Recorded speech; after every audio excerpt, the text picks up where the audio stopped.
看到这双红色的绣花鞋，有没有一种异样的感觉呢？大家快看，在这个百姓的房子下面压了一个娘娘坟儿。据说地宫啊阴森恐怖，寒气逼人，那么夏天到里边呢非常的不舒服。那么这里边到底安葬是哪位娘娘？就是地宫里边还有一个秘密暗道，到底通向哪里？咱们今儿跟着木子呀前去一探究竟。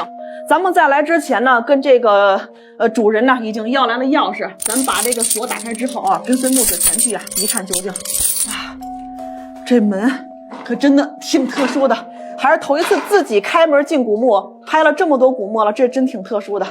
来，镜头跟上啊，看看下边到底是什么样子。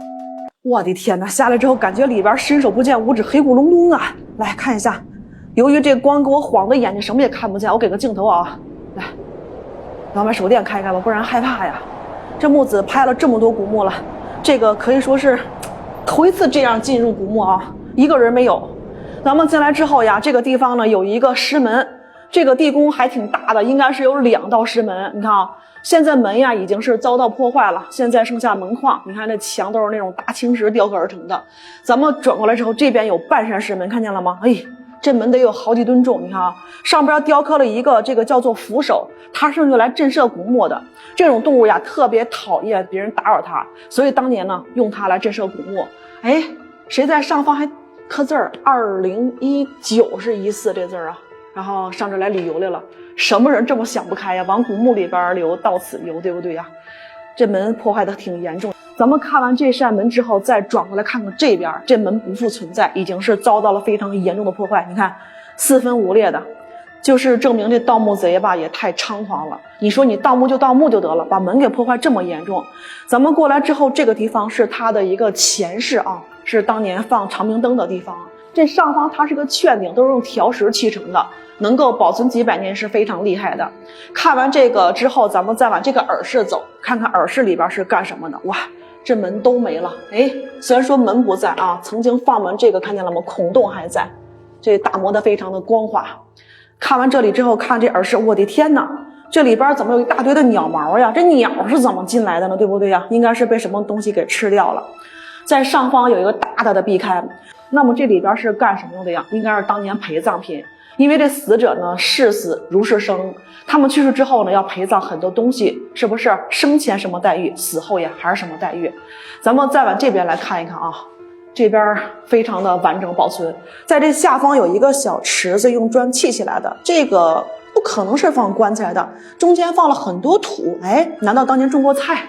咱们看完这个耳室之后，再到对面去看一看，浑身呐全是鸡皮疙瘩。大家可能不相信，这是心里话。咱们再看看这边啊，哇塞！因为我是在打前阵呢，这个耳室呢跟刚才的面积一样，2个耳室都能这么大，可想而知当年陪葬多少奇珍异宝。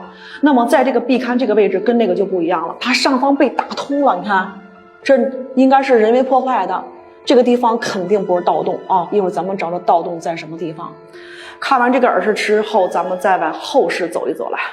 你说地宫里边到底安葬的是谁呢？是一个妃子呢，还是一个王爷呢？咱们去后边看看来。咱们转过来之后，这是第2道石门，这门破坏是最严重的，而且呢，连碎片都已经不在了。我们过来之后，这就是墓室的一个主室了，正前方是棺椁的安葬之地。然后呢，看前边大风罐了吗？应该安葬是一位女的。来，咱们继续往前走。在这个民间呀，有这么一句话叫做见官发财。过来之后，你看，在这个位置呢，有一个牌位叫老娘之灵位，应该呀供奉的是一位娘娘。咱们今天打扰了啊。这棺材的这个里边，咱们看看有什么。这当地人给放的，铺了一个红褥子。哇，快看，里边还有一双红色的绣花鞋。看到这双红色的绣花鞋，有没有一种异样的感觉呢？这个位置呢，它是一个大风罐，当年这位墓主人的地位应该是挺高的。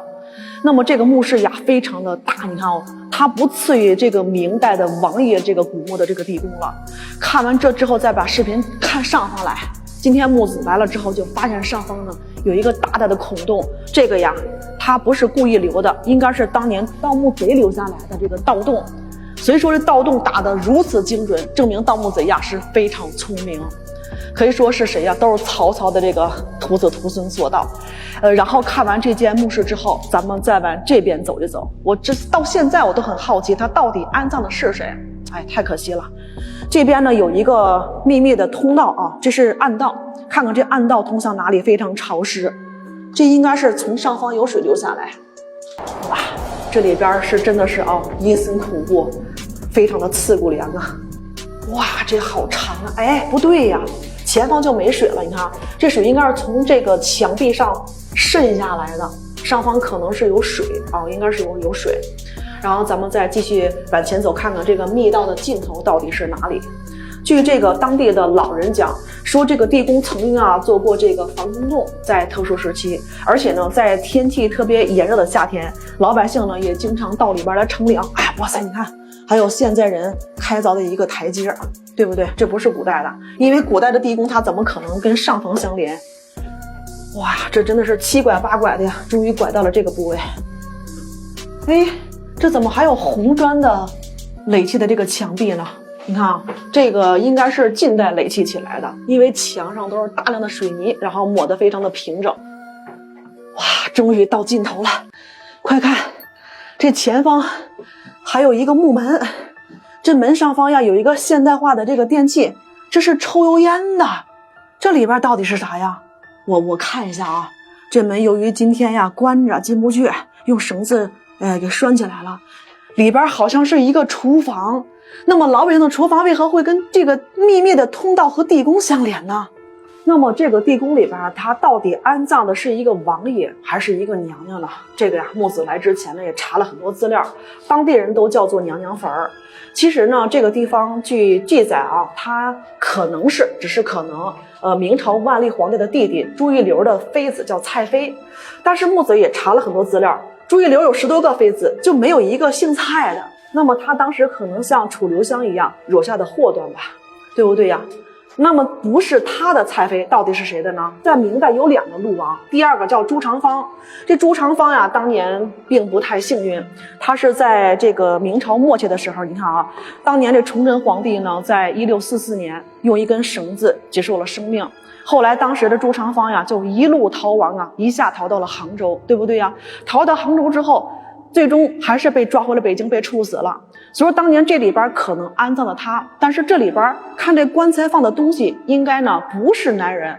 那么据说这个朱长方他有一个妃子叫做蔡妃，可能是为蔡妃建了这么豪华的古墓。但是有点想不通，为什么呢？王爷怎么可能给妃子建这么豪华的古墓呢？还有第2个可能，就是朱长方给自己建的墓，最后死在了北京，没有葬在这个地方。那么这个蔡妃呢，就作为殉葬给放在里边了。什么是殉葬呢？殉葬在古代呀是非常恐怖的。这个比如说王爷去世之后，这妃子还活着呢，他就被迫给弄进地宫，还活着，记住了是直接活埋的。所以说真的是一入宫门深似海呀，这待遇实在是太恐怖了。那么幸运的是呢，直到现在当地百姓还经常来祭拜这位娘娘。那么这座古墓它到底是什么时间被盗的呢？有人推测说可能是在民国时期，还有人推测可能是在明末，当年李自成给盗的，但是还有人说可能是孙殿英所盗掘，但是直到今天也不知道到底是谁给挖了这个古墓。